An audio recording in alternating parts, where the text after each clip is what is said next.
Hello again, everyone, and welcome to another Michigan Military Technical and Historical Society Museum Vehicle Restoration video.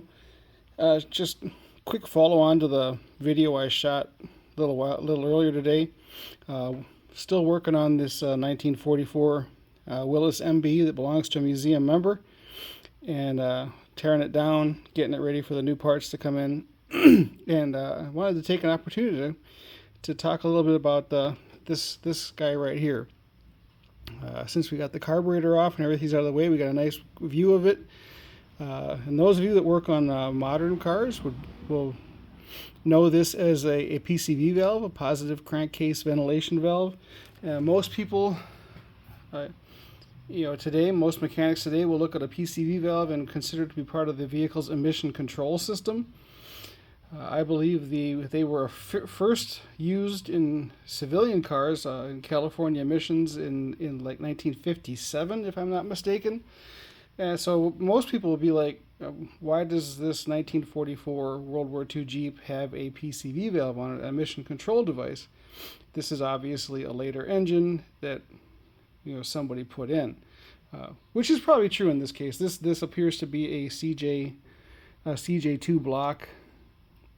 Just from some of the things I'm seeing on it, but externally they're essentially identical, and this PC valve is correct for this vintage Jeep. The early war Jeeps, so the 42 Ford GPW that the museum owns, it's in the museum, would have originally had what is familiar to a lot of older mechanics as a road draft tube, which came out here and just went straight down. And what happens is, when your engine is running and everything's moving around in there, you end up with pressure, and it's got to go somewhere. The old engines in this Jeep, this Willis 134 Go Devil, and it was no exception, originally had a road draft tube. It was on here. It would be the same basic shape, except rather than having this fitting up on top, it just had a pipe that pointed straight down. And so when you were driving on the road, your oil vapors were basically just running out that tube and spraying onto the road and out the back of your car.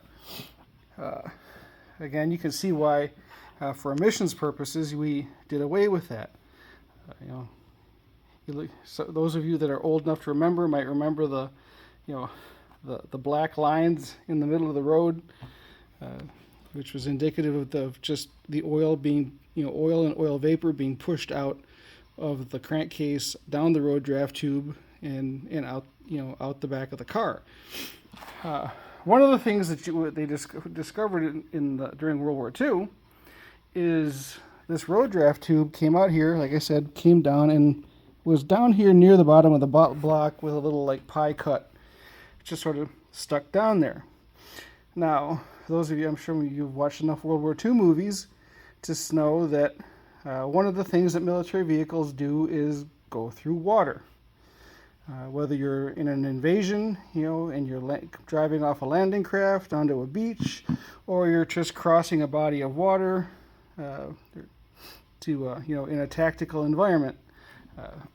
One of the problems that you had with the road draft tube was, depending on how deep you were fording, how deep the body of water was that you were fording, that bottom of that road draft tube could get submerged, and could allow water to get sucked up into the engine, and you then are mixing water with oil, and nothing good comes of that. So what they developed was positive crankcase ventilation, PCV.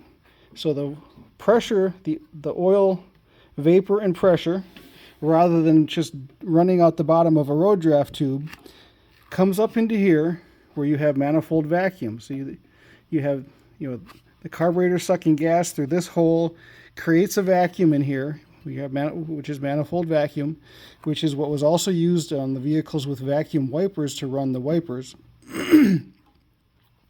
So you have this check valve. But if you just hook this to here with a straight pipe, you have a vacuum leak, and vehicles don't run well with vacuum leaks. So you put this PCV valve in here, which has a check ball in it that allows the engine vacuum to pull the vapors this way, but does not allow the vacuum to escape this way. You have a little check ball in here. So you're pulling the oil vapors and crankcase fumes and whatever happened, the unspent gas fumes. If you have bad rings, it's pulling in fuel vapors and all kinds of fun stuff that comes out of here, gets sucked up using engine vacuum, gets pulled into the intake, and then mixes with the fuel coming out of the carburetor and gets burned. It is your most rudimentary and basic form of emission control.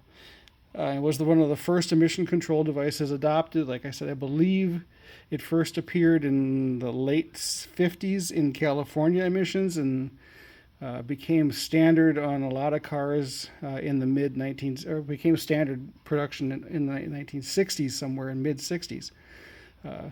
And so that eliminated all, the cars that were just venting oil and engine vapors out the bottom. It made the bottom of your car all sticky and greasy, and it dumped, and if you had a poorly tuned car, you were dumping a lot of oil onto the roadway. So here again is you have a device that was designed out of the necessities of war, and somebody figured out, hey, that actually helps keep the environment cleaner. We should make that standard on production cars. So there's your history lesson and your emission control automotive history lesson for the day. So with that, I'm going to log off of here, and y'all have a good time or a good day. Come visit us at the museum, mimths.org. Like and subscribe is what they tell me I'm supposed to say, so I'll say it. Like and subscribe, and join us for some more vehicle videos coming soon. Thank you. Bye.